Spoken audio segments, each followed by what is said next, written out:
¿Cómo les va? Bueno, hoy va a ser un día especial, un tema, creo que es un análisis fuerte que tenemos que realizar.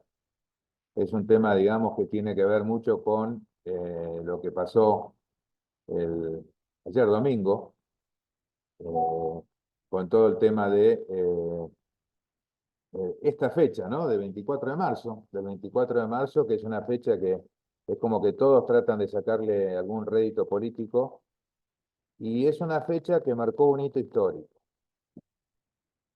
Creo que acá es como que cada uno sale con su propio libreto. Es el famoso tema de la memoria completa, que sacó incluso el video que sacó el gobierno, que creo que es realmente muy bueno, muy clarificador, con el Tata Joffre explicando la realidad. Y vamos a ver cómo fue la realidad. La realidad exactamente fue que todo este proceso de Montoneros, SERP y demás comienza mucho antes del golpe militar. Comienza mucho antes, incluso en toda una interna, estando el gobierno, incluso el gobierno de Perón, del peronismo, y después Isabelita, básicamente, es donde llega su punto de auge, en el cual era, como dice Bautista Joffre, y realmente trata Joffre, y es verdad, es así, ya uno se había acostumbrado, el que lo vivió, como yo que lo viví, ibas por la calle y escuchabas las bombas lejos, ya te parecía algo normal. Así como ahora, mal que mal, muchos se sienten acostumbrados a ver los piquetes. Bueno, uno veía las bombas, escuchaba las bombas y decía era lo más normal.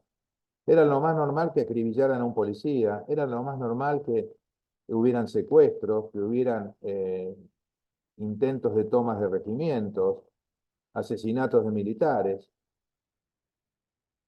Incluso hay todo un listado muy largo en el cual se muestra la cantidad de gente que fue exterminada o eliminada, por llamarlo de una manera, por parte de los Montoneros y LER, de los cuales muchos hay periodistas, hay empresarios, hay mujeres, hay niños, además de los soldados, además de la policía, además de los militares, hay jueces, hay abogados. O sea, es un listado muy grande que si a alguien le interesa tenerlo, me manda, me lo pide después por algún comentario por la red, por YouTube o por las redes, y se lo mando con el mayor de los gustos. Es muy largo, por eso no lo podemos meter acá. Entonces, esto arranca con el decreto de aniquilamiento que ordena el decreto estando Luder con Isabelita, y que uno de los que participa es el señor Cafiero, el abuelo del que fue el canciller nuestro, el abuelo de Santiago, y la palabra que usan es el aniquilamiento del terrorismo y la subversión. Bueno, ahí viene todo el proceso, se empieza con todo lo que es la lucha contra ese terrorismo. Era una guerra, ya era una guerra. Era una guerra, por mal que les pese, y se habla de la teoría de los dos demonios. El otro día hablaba uno de los ángeles caídos, el tema de la teoría de los dos demonios, y básicamente no hay que complicar las cosas, hay que simplificarlas. ¿Cómo? Se generó una guerra en la cual había un grupo que luchaba por algunas convicciones y buscaba una revolución, y otro grupo que también con propias convicciones luchaba para salvar la República. Viene finalmente el golpe de Estado, sigue esa guerra, continúa, y pasó lo que todos sabemos. Entonces, en el marco de esa guerra, ¿qué es lo que ocurre?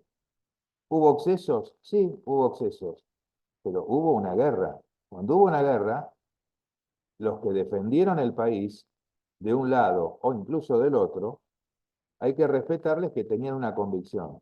Los excesos sí se deben castigar, pero no castigar con un esquema de justicia tuerta.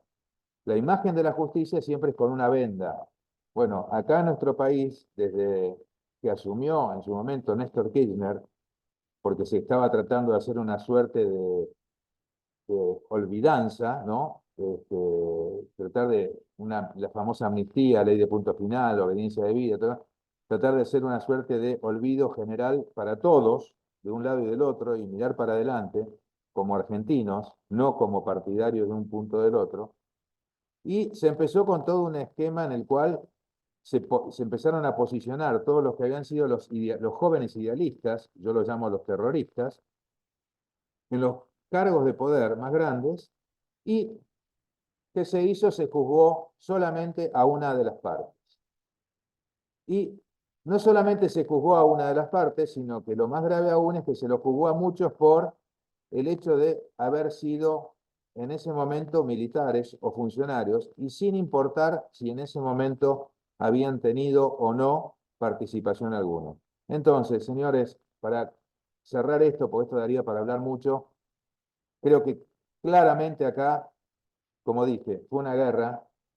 La justicia no puede ser tuerta, tiene que ser ciega y tiene que ser equiparada para ambos lados. En ambos casos se debe indemnizar a las víctimas de lo que fue todo eso, así como se indemniza a las víctimas de un lado, las víctimas del otro. Víctimas son víctimas, no importa qué color político tengan. Si se hace solo de un lado, eso no es justicia. Eso es abuso de autoridad o abuso de justicia.